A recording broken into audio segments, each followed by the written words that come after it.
Profesa Ndakidemi, swali la nyongeza. Nakushukuru sana Mheshimiwa Spika. Tunaishukuru sana serikali kwa kuwapatia wakulima wa jimbo la Moshi vijijini miche bora ya kahawa kwa kuwapa bure.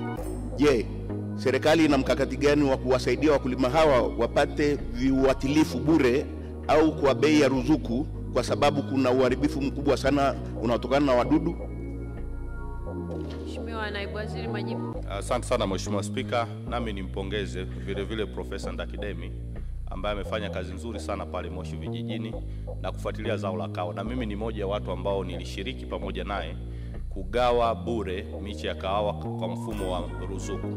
Kwa hiyo nimthibitishie tu kwamba kwenye upande wa viuatilifu kama ambavyo tunafanya katika korosho, vile tutafanya katika kahawa, kwa sababu mpango wa sasa ni kuhakikisha tunawawezesha wakulima kupunguza gharama za uzalishaji.